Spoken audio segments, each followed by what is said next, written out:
आनंद प्रभु, कितनी प्रभावकारी कथा है ये। देवी,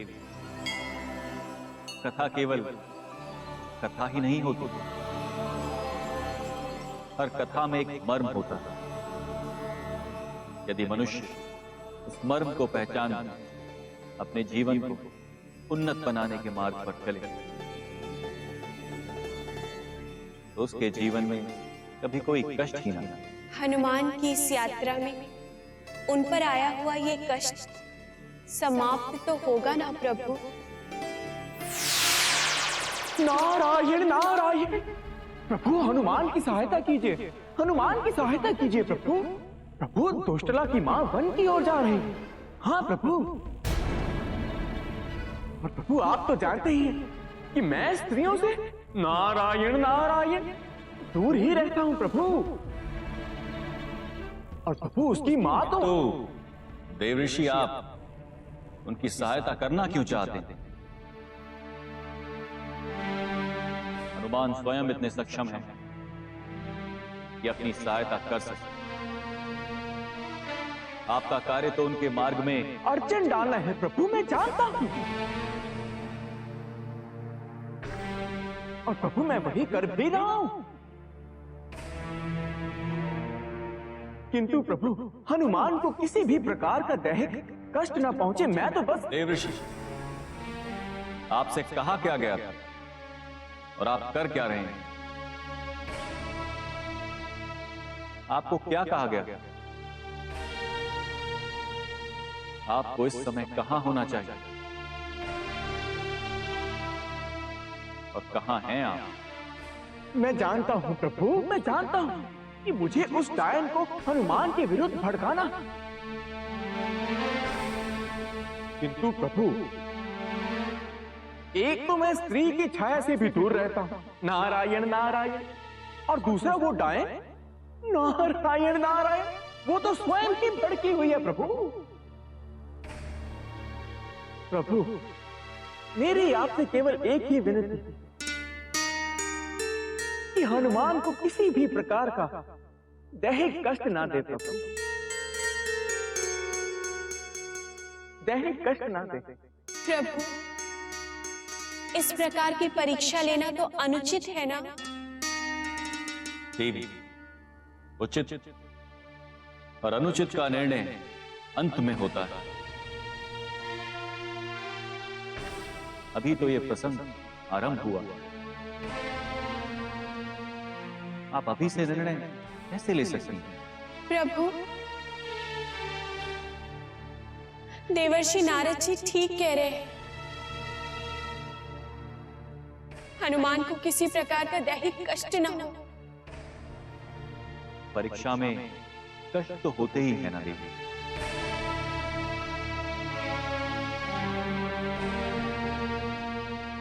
और आपका दिया उपहार है ना हनुमान के पास की सहायता के लिए? मेरा उपहार? हाँ देवी, हम ये बात तब तक गुप्त रखना चाहते थे जब तक आप इस सत्य को स्वयं न स्वीकार कर लेते। ये आपका कंगन मानसरोवर में नहीं गिरा, अपितु आपने उसे हनुमान की सहायता हेतु पृथ्वी पर गिरा दिया।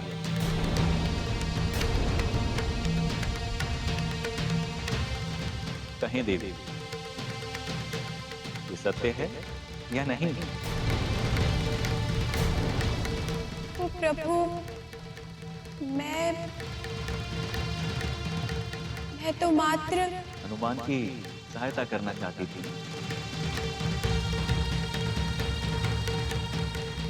किंतु आपकी सहायता ने उन्हें संकट से निकालने के स्थान पर उनके कष्टों को और बढ़ा दिया है देवी।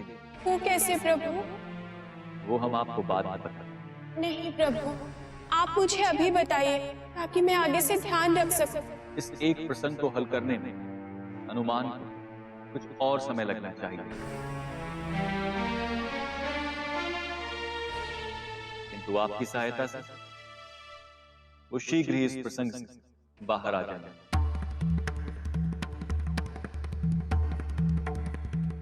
किंतु उसके पश्चात वो एक नए प्रसंग में फंसेंगे, जिसमें हम नहीं चाहते थे कि वो फंसे। आपकी सहायता से हनुमान के कष्ट बढ़ गए हैं ना देवी? प्रभु, तो मैं अपना कंगन वापस नहीं देवी, अब नहीं। अभी तो उसकी प्रासंगिकता आरंभ हुई। अर्थात प्रभु? बस देखते जाइए। और इस तरह 12 वर्षों बाद प्रभु शिव की कृपा से राजा प्रभास को उनका खोया हुआ राज और 2 रानियों से एक पुत्र प्राप्त हुए और महारानी चारुलता से एक पुत्र की प्राप्ति हुई।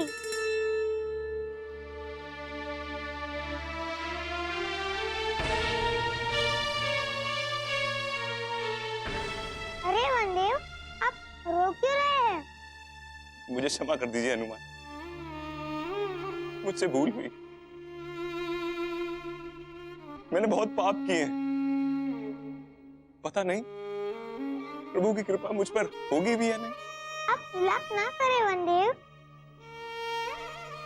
प्रभु तो दयानिधान है। उनकी कृपा उनके हर प्राणी पर पूर्ण रूप से वैसे ही बरसती है जिस प्रकार बहती हुई समीर अपने मार्ग में ये नहीं देखती कि वो शेख को प्राण वायु दे रही है या उसके अखेट मृत को। प्रभु सभी पर अपनी कृपा बनाए रखते हैं। दुष्ट बालक, तूने मेरे पुत्र को मार्ग से भटकाने की चेष्टा की है। अब तुझे अपना प्राण देकर इस कुकर्म का पश्चाताप करना होगा। प्रणाम माते। मैं तेरी माता नहीं हूँ। माता, आप जिस प्रकार दुष्टला जी की माता है, उसी प्रकार आप मेरे लिए भी मेरी माता ही है। तुझे कैसे पता ये वनदेव नहीं दुष्टला है?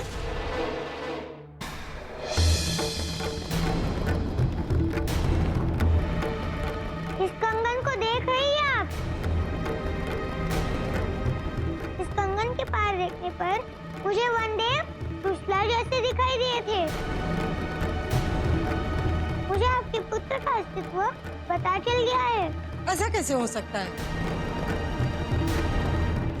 किसी कंगन से किसी के अस्तित्व का पता लगाया जा सकता है?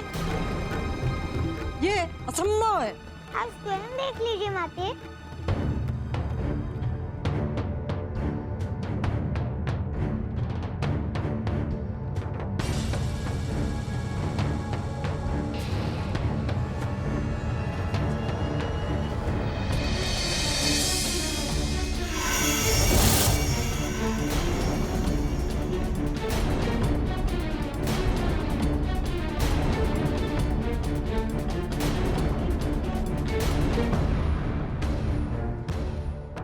अब तो ये बालक भी मेरा और कंगन भी मेरा।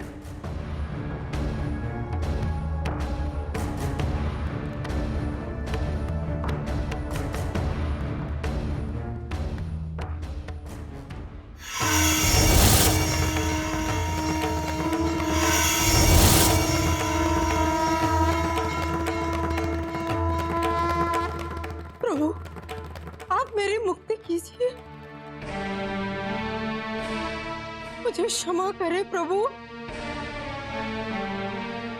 मैं पापिन 12 वर्षों तक इस नर्क में हूँ। मुझसे कहा गया था कि प्रभु के दर्शन के बाद मुझे इस नारकीय जीवन से मुक्ति मिलेगी, किंतु मैं पापिन और पाप करती चली गई। मेरे मुक्ति का मार्ग बताइए प्रभु।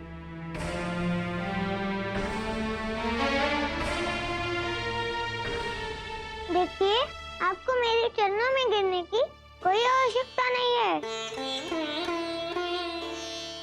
आप मेरी माता समान हो।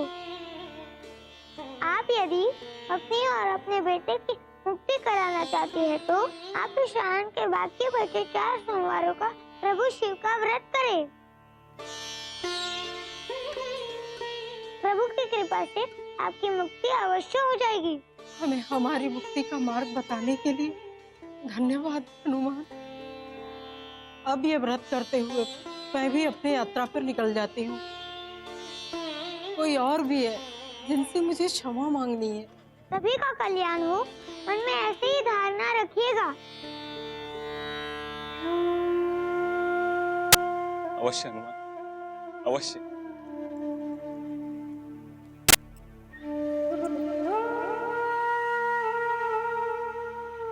राम राम राम राम राम राम राम राम राम राम राम राम राम राम।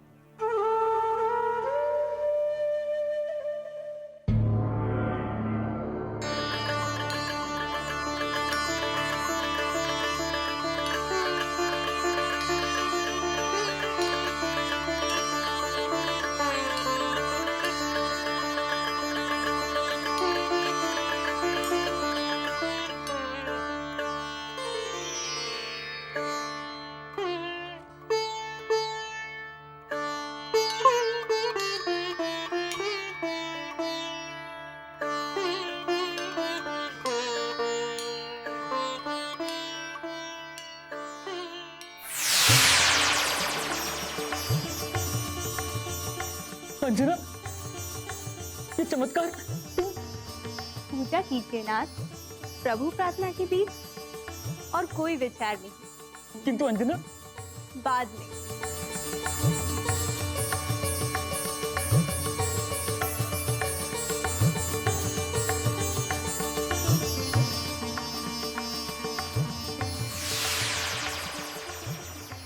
अंजना, अंजना, अंजना, क्या हुआ महाराज? अंजना, महाराज, वो अपने कक्ष में मूर्छित। क्या मिथ्याभास कर रहे हो? अभी तो मेरे साथ प्रभु की आराधना कर रही थी। अंजना, महाराज, वो आपका भ्रम था, यहाँ कोई नहीं आया। नहीं, मिथ्याभास कर रहे हो तुम। वो यही थी। मैं कोई मिथ्याभास नहीं कर रहा हूं महाराज, वो हम सबके मन में है महाराज। हम सब उनकी सुरक्षा और स्वास्थ्य की कामना करते हैं। किंतु महाराज, आप अपना भी ध्यान रखिए। यदि आपको कुछ हो गया तो हम सब अनाथ हो जाएंगे महाराज, अनाथ हो जाएंगे। हाँ, नहीं, मिथ्याभास कर रहे हो तुम। वो यही थी। मैं कोई मिथ्याभास नहीं कर रहा हूं महाराज, वो हम सबके मन में है महाराज। हम सब उनकी सुरक्षा और स्वास्थ्य की कामना करते हैं। किंतु महाराज, आप अपना भी ध्यान रखिए। यदि आपको कुछ हो गया तो हम सब अनाथ हो जाएंगे महाराज, अनाथ हो जाएंगे। हाँ। मैं अंजना को आरती देकर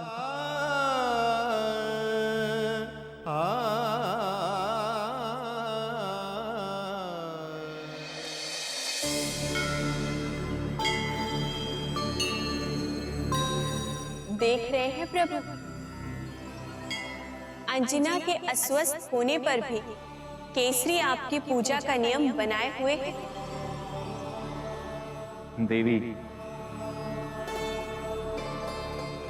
केसरी तो हमें भूल ही गए थे। उनकी बहुत सी भूलें हमने क्षमा की। जब वे सुखी थे तो उन्होंने हमें कभी याद नहीं किया, और आज दुख आया तो। प्रभु, ऐसा क्यों होता है कि जब मनुष्य के पास सुख आता है तो वो आपका स्मरण भूल जाता है, और जब उसके पास दुख होता है तो वो आपकी स्तुति करता है। यदि वो सुख में भी आपकी स्तुति करे तो दुख आए ही क्यों? नहीं देवी, सुख और दुख तो विधि के विधान से बंधे हुए। हमारी भक्ति करने से मात्र दुख की छाया कुछ कम पड़ सकती थी, किंतु केसरी ने हमें वचन दिया और वो भूल गए। इसीलिए उन्हें ये सब भोगना पड़ रहा है देवी। कौन सा वचन देकर भूल गए हैं केसरी? नहीं देवी, सुख और दुख तो विधि के विधान से बंधे हुए हैं। हमारी भक्ति करने से मात्र दुख की छाया कुछ कम पड़ सकती थी,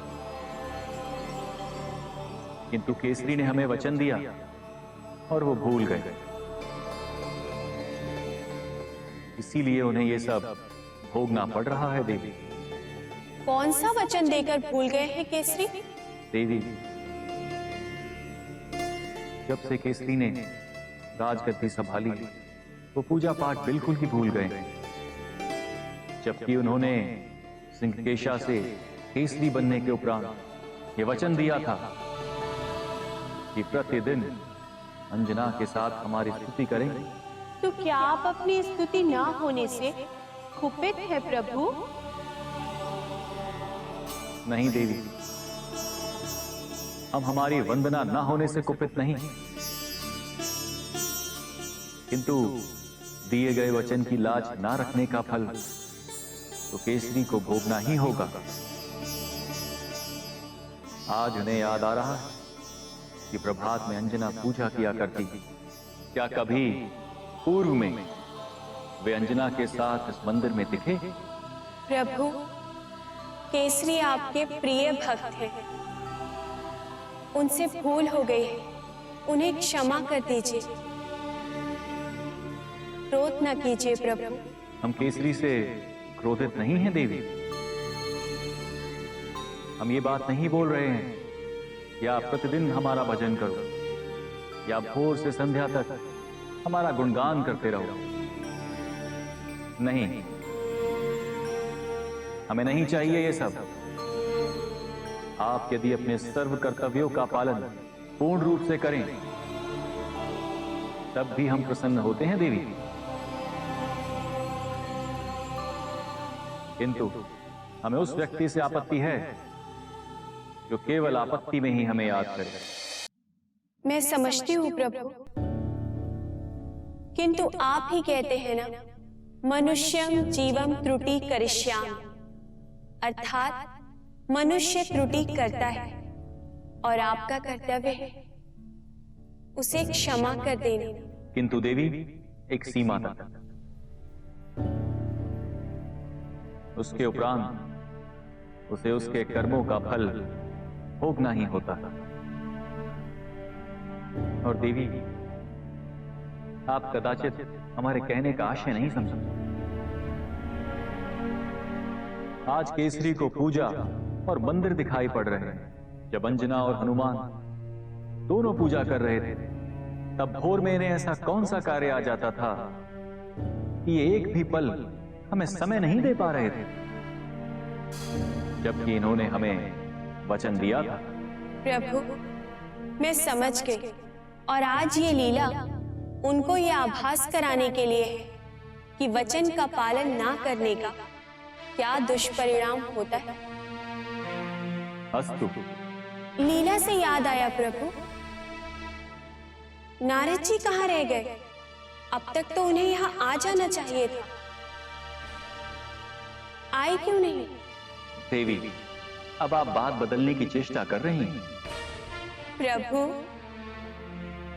जब आप जानते हैं कि मैं बात बदलने की चेष्टा कर रही हूं, तो बात बदल दीजिए ना। ठीक है देवी।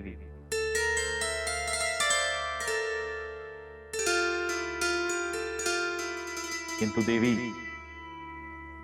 आप भी हमें बार बार ये ना कहें कि आप इसका दुख दूर करें या उसका। मनुष्य को दुख और सुख मेरे कारण नहीं होता, अपितु अपने कर्मों के कारण ही होता है। किंतु देवी, आप भी हमें बार बार ये ना कहें कि आप इसका दुख दूर करें या उसका। मनुष्य को दुख और सुख मेरे कारण नहीं होता, अपितु अपने कर्मों के कारण ही होता है। किंतु ये एक अलग बात कि वो इसका दोष और श्रेय हमें ही देते थे। हम तो केवल कर्तव्य का मार्ग बताते हैं देवी। उस कर्म को सुख और दुख में बदलने का कार्य मनुष्य स्वयं करता है। केसरी ने अपने वचन को भूल जाने का कारण ये दुख उत्पन्न किया। मनुष्य को हर कार्य में समानता रखकर चलना चाहिए देवी, अन्यथा हमारी भक्ति भी व्यापार का रूप ले लेती है और आस्था रहे तभी तक उत्तम होती है। आस्था व्यापार की दृष्टि से की जाए तो उसका कोई मूल्य नहीं होता। आप सत्य कह रहे हैं प्रभु। प्रभु, एक और प्रश्न था। यही ना कि धन्वंतरी कहां है? सुमेरु में अभी धन्वंतरी की आवश्यकता नहीं है देवी। प्रभु, यदि धन्वंतरी वहां नहीं पहुंचे तो औषधि कौन बनाएगा? औषधि भी समय आने पर बन जाएगी देवी, आप चिंतित ना हो। अभी तो आप यह देखिए कि हनुमान कहां जा रहे हैं।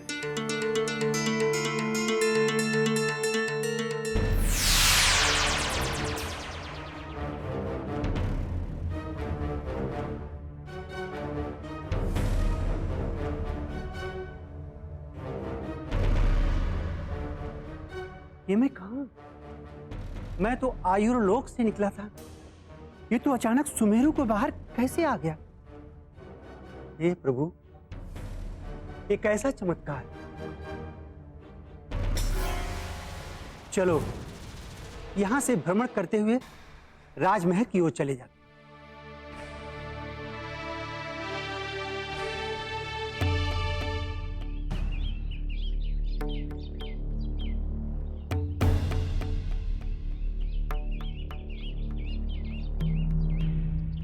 ये वृक्ष बड़ा ही सघन छाया वाला है।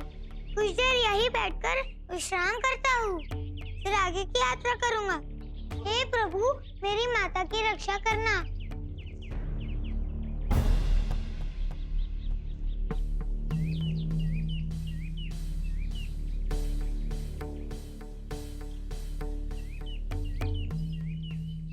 ओम राम रामाय नमः।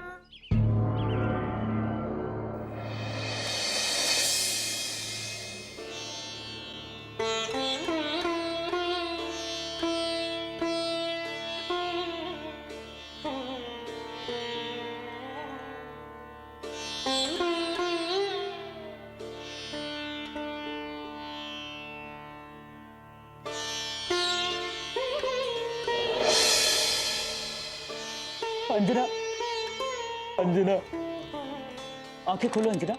देखो, मैं आपके लिए प्रभु शिव का प्रसाद लाया हूं अंजना। प्रसाद ग्रहण नहीं करोगी अंजना?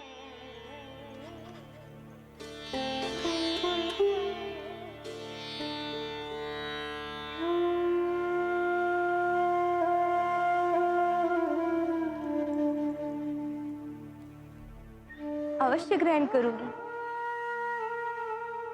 लाइए ना। अंजना, आप ठीक हो गई अंजना? क्या हुआ था मुझे? आपको जाने दीजिए अंजना। अब आप पर आया हुआ संकट टल गया अंजना। हम अति प्रसन्न हैं। ऐसा संकट नाथ? दुख भरे पलों की बात नहीं करते अंजना। आप नहीं जानती कि आपको स्वस्थ देखकर हम कितने प्रसन्न हैं। हे प्रभु, मेरी पत्नी को स्वास्थ्य प्रदान करने के लिए आपका धन्यवाद। प्रसाद नहीं देंगे? हाँ ना, प्रसाद लो, ये लो।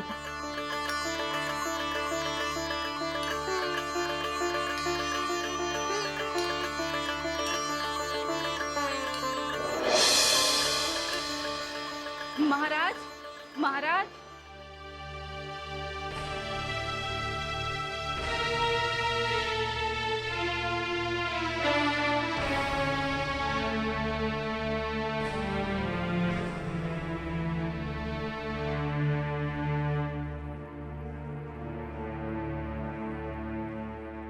अंजना,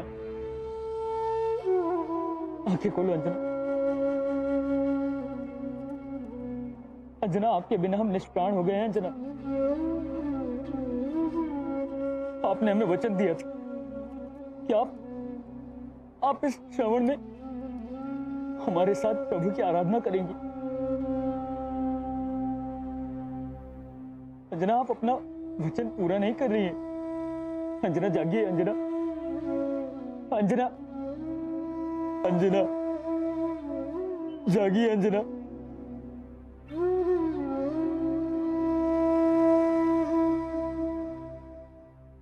महाराज, जाओ, घोषणा करवा दो, आज रात दरबार नहीं लगेगा।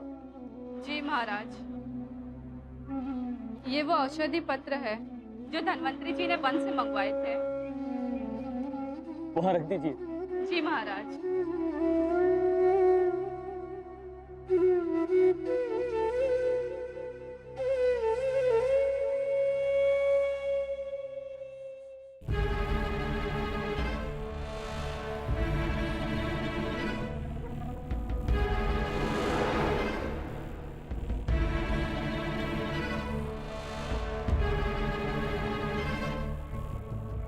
ये कैसे हो सकता है? कुछ देर पूर्व तो पूरे राज्य में और राजमहल में सभी जन, किंतु ये अचानक सब कहां चले गए? हो सकता है सब अंजना के लिए प्रार्थना कर रहे हो। हाँ, यही हो सकता है। इसी कारण मुझे कोई दिखाई नहीं दे रहा है। हे प्रभु, अंजना का कक्ष तो यही कहां गया? अर्थात क्या मैं किसी माया क्षेत्र में आ गया हूं? हे प्रभु, ये कैसे हो गया? अब मैं ना अंजना की सेवा कर पाऊंगा और ना जनमानस। मुझे इस माया से बाहर निकालिए, सहायता कीजिए हे नाथ।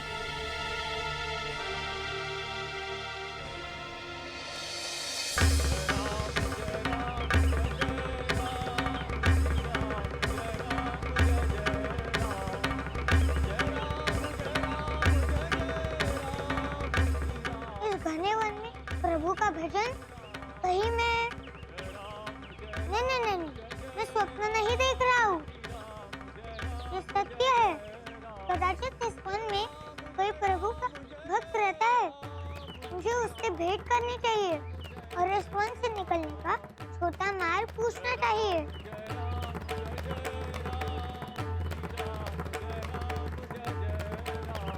राम राम राम राम राम राम राम राम राम राम राम राम राम राम राम राम। अरे, ये मार्ग अचानक इतना कष्टकारी कैसे होते जा रहा है? हे प्रभु शिव, क्या आपके वो भक्त इतने विषम मार्ग पर चलकर आपका भजन गाने कहीं जाता है, या वो वहाँ पर ही रहता है और उस तक पहुँचने का मार्ग इतना दुर्गम है? यदि ये मेरी कोई परीक्षा है तो मैं उनसे भेंट अवश्य करूँगा।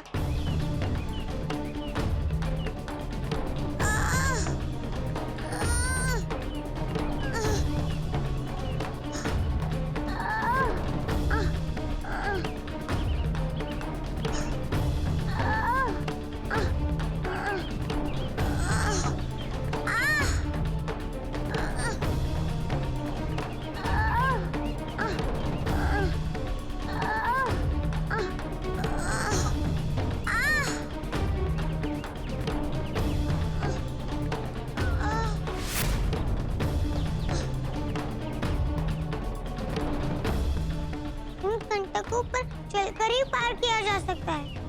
हे प्रभु राम, मुझे इन कंटकों पर चलने की शक्ति प्रदान करें।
मेंढक को अपने पद से निकाल देता हूँ ताकि चलने में कोई कष्ट ना हो।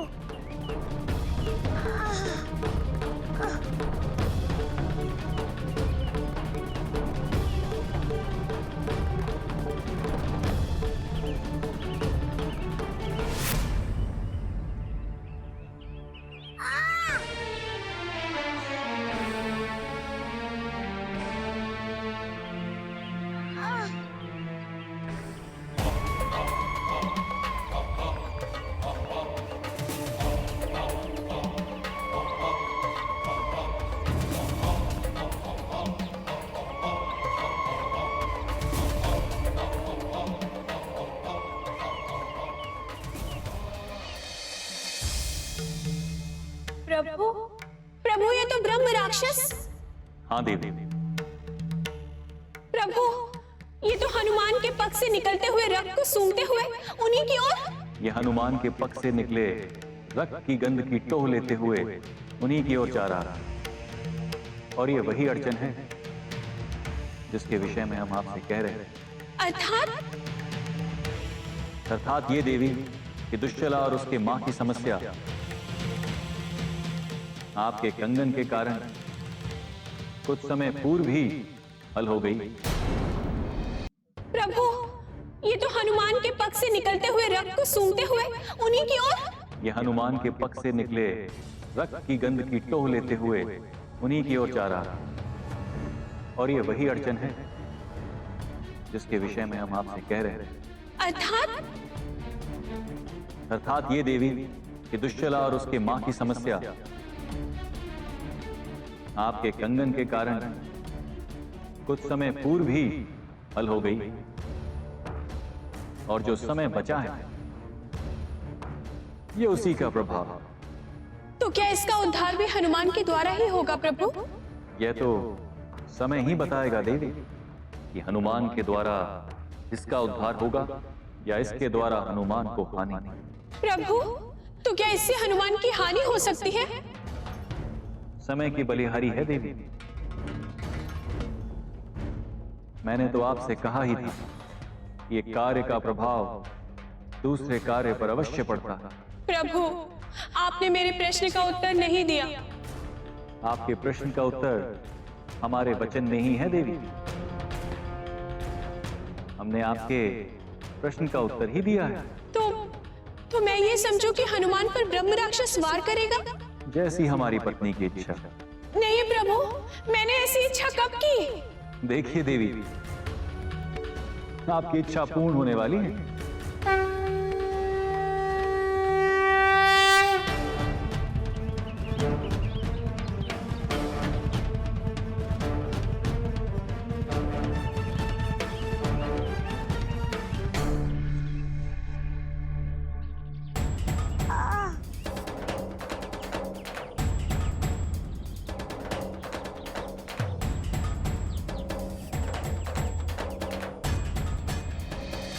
देखिए देवी, आपकी इच्छा पूर्ण होने वाली है।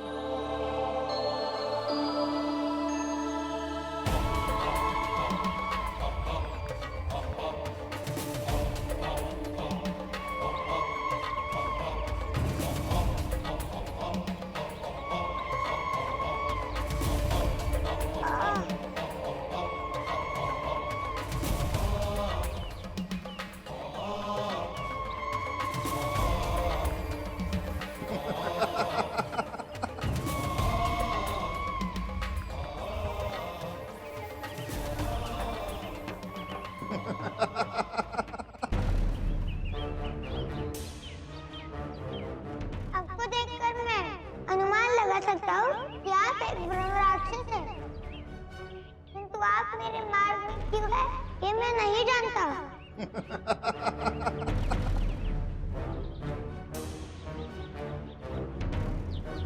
तुम तो बहुत ही निडर बालक हो, मुझसे जरा भी भयभीत नहीं हुए। मेरे साथ मेरे प्रभु की कृपा है, मुझे किसी से कोई डर नहीं है।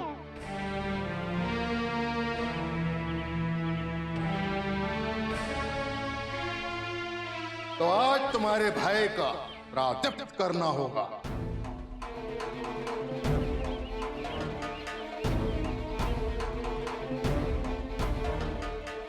देखिए, मैं एक शुभ कार्य के लिए निकला हूँ। मुझे जाने दीजिए।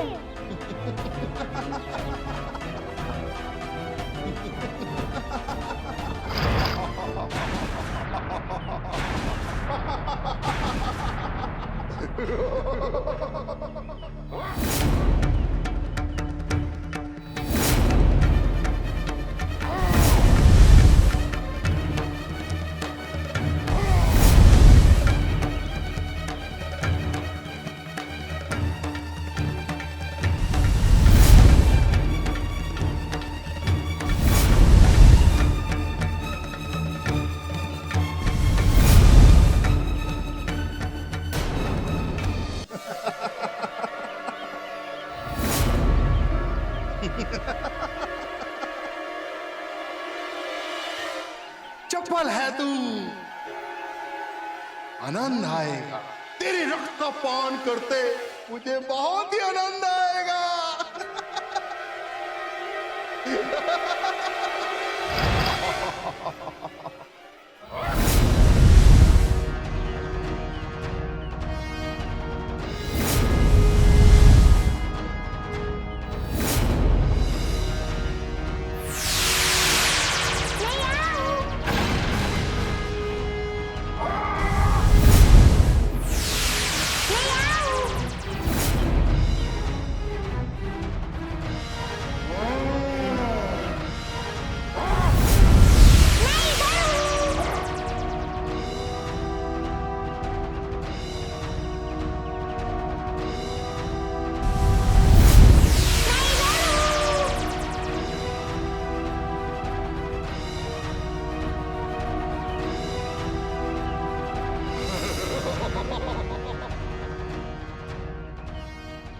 मुझे जाने दीजिए। मैं कोई द्वंद नहीं चाहता।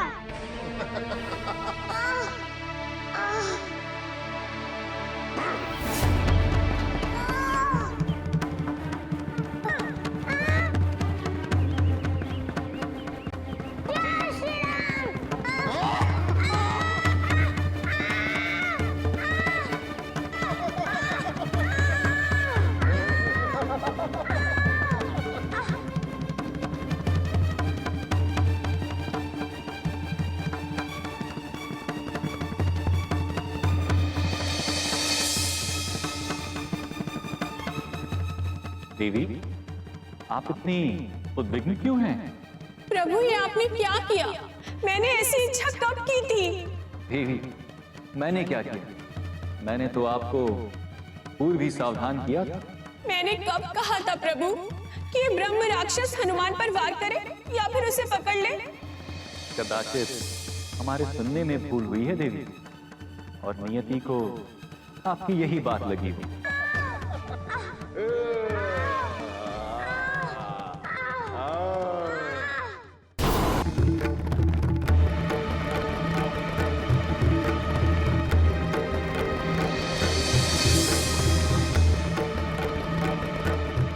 देवी, आप इतनी उद्विग्न क्यों हैं? प्रभु, ये आपने क्या किया? मैंने ऐसी इच्छा कब की थी? देवी, मैंने क्या किया? मैंने तो आपको पूर्व ही सावधान किया था। मैंने कब कहा था प्रभु कि ये ब्रह्म राक्षस हनुमान पर वार करे या फिर उसे पकड़ ले? कदाचित हमारे सुनने में भूल हुई है देवी, और नियति को आपकी यही बात लगी हुई। प्रभु, आप यहाँ बैठे मेरा उपहास कर रहे हैं। वहाँ देखिए, वो राक्षस। ब्रह्म राक्षस? राक्षस नहीं देवी। हाँ हाँ प्रभु, ब्रह्म राक्षस। आप यहाँ शांति से बैठे मेरा उपहास कर रहे हैं, और वहाँ वो हनुमान पर वार कर रहा है। कुछ कीजिए ना प्रभु। देवी, हनुमान मेरा ही अंश है, और आप भली भांति जानती हैं कि प्रेत, भूत, पिशाच, गण आदि सब मेरे ही भक्त हैं।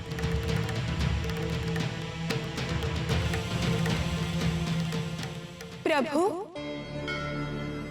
तो क्या ये ब्रह्म राक्षस हनुमान को बिना रक्त पिए छोड़ देगा? देवी,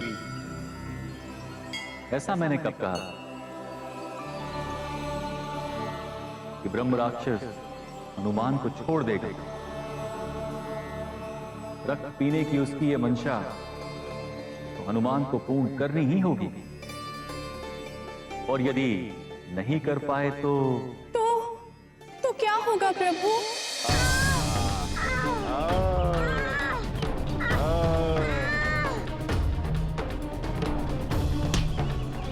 छोड़ दो इस बालक को।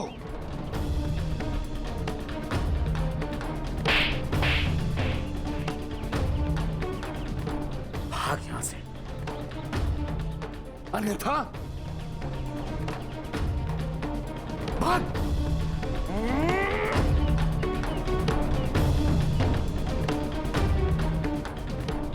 धन्यवाद ब्राह्मण देवता, आपने उस ब्रह्म राक्षस को मात्र अपने हाथों से कैसे हराया? ये सब प्रभु शिव की कृपा है। क्या आप ही प्रभु शिव का भजन गा रहे थे? हाँ, मैं ही हूँ वो। ये कैसे संभव है प्रभु? क्या देवी? यही कि उस पंडित ने एक थप्पड़ में ब्रह्म राक्षस को भगा दिया। ब्रह्म राक्षस तो बहुत शक्तिशाली होते थे, मनुष्यों से भी अधिक, यही ना? हाँ प्रभु, किंतु मुझे उस पंडित में तो कोई ऐसी शक्ति भी नहीं दिखाई देती। किंतु ये ना देवी ना, अपने मुख से कुछ ना कहिए। किंतु इस ब्रह्म राक्षस को पुनः आने दीजिए। आपको आपके सभी प्रश्नों के उत्तर मिल जाएंगे देवी। पुनः आएगा तो फिर भाग के क्यों गया? और उस पंडित में जो शक्ति है, मैं उसके विषय में आपसे क्यों नहीं पूछ सकती प्रभु? देवी, आप उत्तर एक जानना चाहती हैं, किंतु प्रश्न अनेक कर देती थी। प्रभु, आपकी लीला में 10 प्रश्नों में से यदि एक का उत्तर मिलता है तो उस उत्तर से अनेकों प्रश्न जन्म लेते हैं, और मन ये जानने को बार बार इच्छुक होता है कि अब आगे क्या होगा। देवी, आगे जो होगा वो समय से आपके समक्ष आ जाएगा। अरे, आपके पांव से रक्त बह रहा है। कदाचित ये ब्रह्म राक्षस आपके रक्त की गंध से आपके पास आ गया था। हाँ, जब मैंने आपका भजन सुना तो मेरा भी मन किया कि मैं भी आपके साथ जाकर प्रभु का भजन गाऊं। किंतु जैसे ही मैं इस मार्ग पर आया और आगे बढ़ने की चेष्टा की तो मेरे पैरों में ये कांटे चुभ गए। इतने कांटे क्यों हैं प्रभु के मंदिर के रास्ते में? मैं आपको सब बताता हूँ। पहले आप मेरे साथ मंदिर चलिए, मैं वहां आपका उपचार कर देता हूँ। ये क्या है? इसे कावड़ कहते हैं। अपने किसी प्रिय के लिए जब आप कोई मनोकामना रखकर गौमुख तक पदयात्रा करके अपने निष्ठान पर प्रभु शिव के पिंड को गंगाजल का अभिषेक करते हैं तो प्रभु प्रसन्न होकर उन्हें हर सुख प्रदान करते हैं। किंतु मैंने इस प्रकार का यंत्र कभी किसी के पास नहीं देखा। प्रथम बार प्रभु शिव की ग्रीवा से हलाहल का प्रभाव मिटाने के लिए रावण ने इसी प्रकार के यंत्र के साथ गौमुख तक की यात्रा की थी, और जब उन्होंने प्रभु को गंगाजल पिलाया तो प्रभु की ग्रीवा से हलाहल का प्रभाव मिट गया। ओह, ये तो बड़ा ही अद्भुत प्रसंग है। मुझे तो इस विषय में पता ही नहीं था। किंतु पुत्र, आप किस मनोकामना को लेकर निकले हैं? मैं अपनी माँ के उपचार के लिए गौमुख जा रहा हूँ। ये तो बड़ी ही उत्तम बात है पुत्र। चलिए, आप मेरे संग मंदिर चलिए।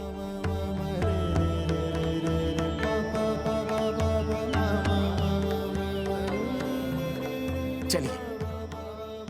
जय जय राम, जय जय राम, जय जय राम। देवी, क्या हुआ? अब आप क्या कहना चाहती हैं?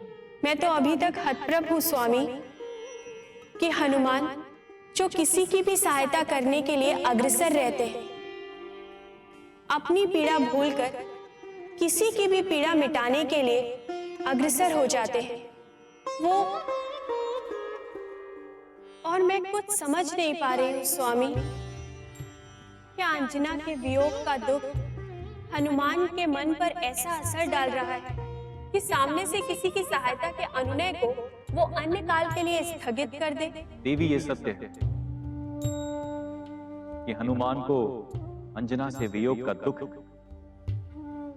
और यही कारण है उनके इस प्रकार से उत्तर देने में उनका गौमुख पहुंचना आवश्यक है। सत्य है, किंतु सामने आए प्राणी की सहायता करना यह भी उनका कर्तव्य है।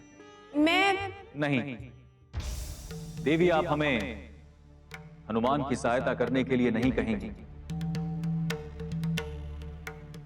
जो विधि का लेख चल रहा है उसमें अधिक हस्तक्षेप करना हानिकारक होता है।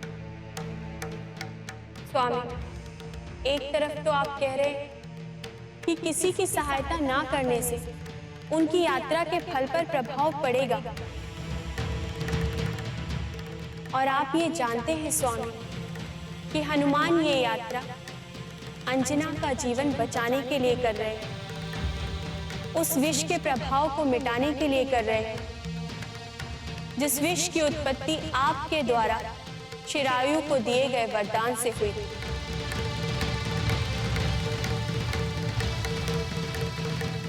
हाँ, और आप हनुमान की सहायता भी नहीं करना चाहते, तो क्या अंजना का जीवन? देवी, इस विषय पर अभी चर्चा नहीं की जा सकती, क्योंकि अभी उस प्रसंग का समय नहीं आया है। किंतु जो प्रसंग चल रहा है उसका क्या प्रभु? देवी, यह भी एक नियति ही है।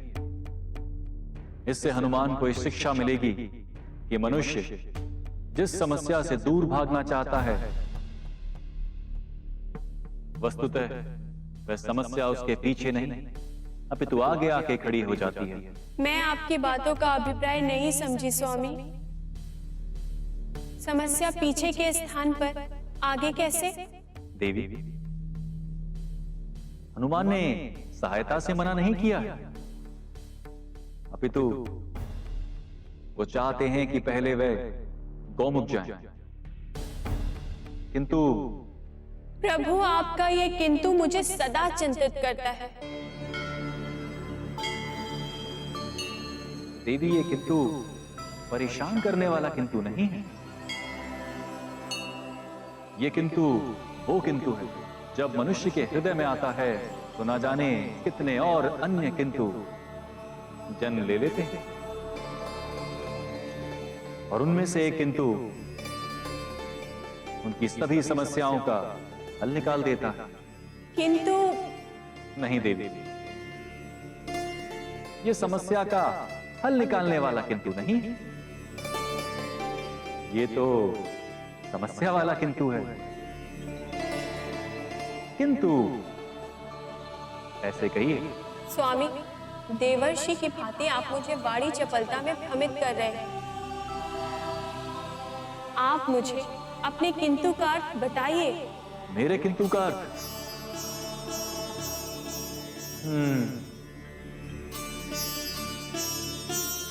मैं आपको बताऊंगा नहीं, दर्शाऊंगा। आप पृथ्वी पर रात्रि होने तक धैर्य रखें।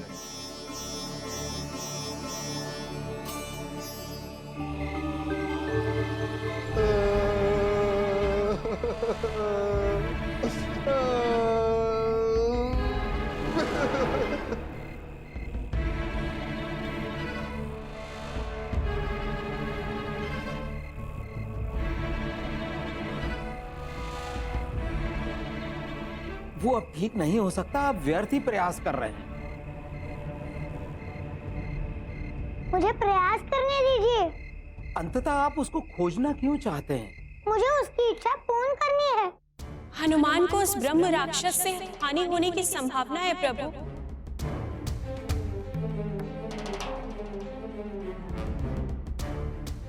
ये वो भी जानते हैं और उसके बाद भी वो उसे ढूंढने जा रहे हैं। ये क्या अनर्थ कर रहे हैं हनुमान? ये तो उन्हें ही पता है देवी, किंतु फिर से किंतु प्रभु? देवी, यही किंतु हर मनुष्य के जीवन का आधार है।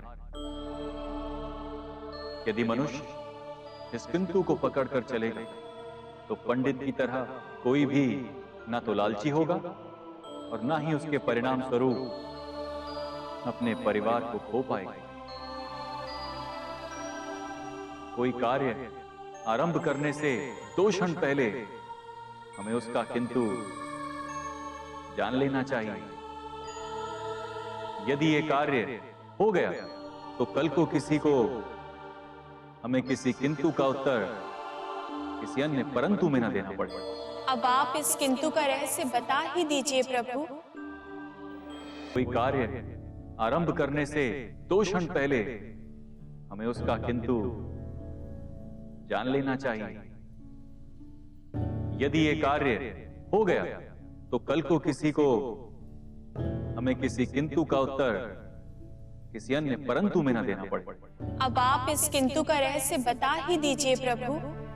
देवी, इस किंतु का अर्थ है कि जब हम अपने कार्य से पूर्व अपने हृदय में उठ रहे प्रश्नों को किंतु की कुंजी से खोलते जाते हैं, तब हम अपने कार्यों को करने से पूर्व ही उनकी तुलना कर पाते हैं। और जब हम कार्य ही तुलना करके करने लगते हैं तो हर कार्य सही ही होता है, क्योंकि मनुष्य को यह ज्ञात होता है कि वह जो भी कर रहा है वो सही है। और हनुमान भी वही करने जा रहे हैं ना स्वामी?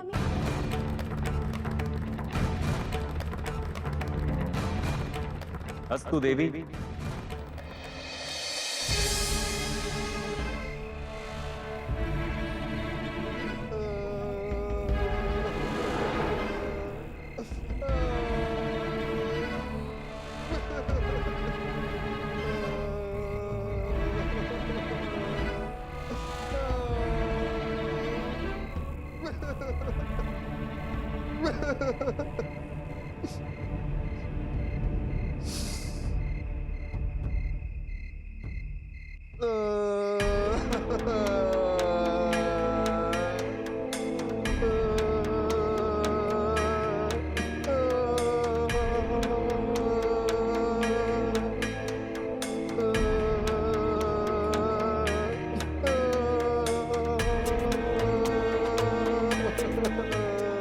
ब्रह्म राक्षस मेरे साथ जो भी करे करने दीजिएगा।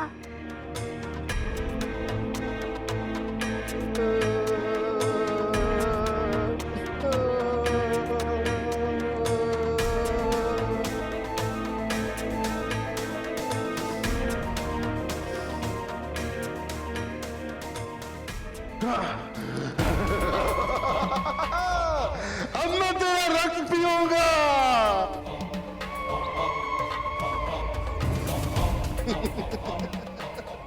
ठीक है, मैं आपको मेरे रक्त पीने की आज्ञा देता हूँ।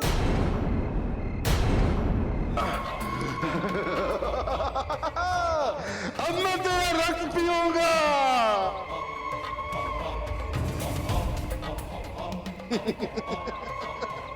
ठीक है, मैं आपको मेरे रक्त पीने की आज्ञा देता हूँ।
ये तो मैं हूँ।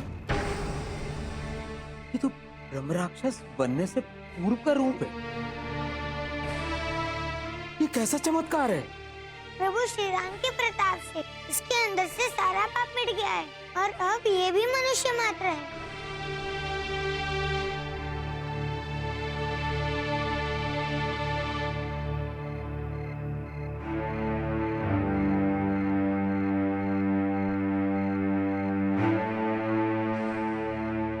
कुपासा, तुम मेरे रूप में? अच्छा है, यदि मुझे पता होता कि तुम मेरा रूप लेने वाले हो तो मैं तुमसे कदापि व्यापार नहीं करता। परमेश्वर प्यारे, मैंने तो ये मात्र प्रभु वंदना की चाह में सब कुछ किया, किंतु तुमने जो किया वो तो अपने लालच के लिए किया। ऐसा क्या हुआ था कि अपने प्रभु से अपनी भक्ति का मोल मांग लिया? उस दिन मैं अपनी बहन की विवाह की इच्छा के लिए नगर सेठ के घर पहुंचा। फिर हम दोनों पंडितों में शास्त्रार्थ आरंभ हो गया और आप? मैं विजयी हुआ, किंतु किंतु नगर सेठ की मंशा मैं समझ ही गया। उसे मेरे ज्ञान से कोई प्रयोजन नहीं था। वो मुझे नतमस्तक कर अपने घर से बाहर भेजने का मार्ग खोज रहा था। तो ये कारण था कि आप प्रभु से अपनी भक्ति का मोल मांग रहे थे? हाँ हनुमान, और मैं कर भी क्या सकता था? इस वन में मेरी सहायता करने वाला कौन था? मेरी माँ कहती है मनुष्य के दुख उसी दिन आरंभ हो जाते हैं जब उसके मन में लालच खरखरता है, और भक्ति को व्यापार बनाने वाले मनुष्य सदा नरक में ही जाते हैं। इस दुष्ट ने मेरी स्थिति का लाभ उठाकर मेरे साथ छल किया है। ठीक उसी तरह जिस तरह नगर सेठ पंडित ने। जब मैं संजीव के घर से बाहर निकला तो मैं बहुत दुखी था। मैंने भगवान शिव की पिंडी के आगे प्रश्न रखा कि मुझे गुणवान के साथ साथ धनवान क्यों नहीं बना। मैं उस समय इतना दुखी और क्लाह था। उस समय मेरी बहन के विवाह और अपने सम्मान के अतिरिक्त और कुछ दिखाई नहीं दे रहा था। और जब मैं इसी मन से मंदिर से बाहर निकला तो इसने मेरी मनस्थिति का लाभ उठाकर मेरे सभी पुण्य और मेरा रूप ले लिया। वो कथा मैं जानता हूँ परमेश्वर प्यारे जी, किंतु मुझे अभी तक ये समझ में नहीं आ रहा है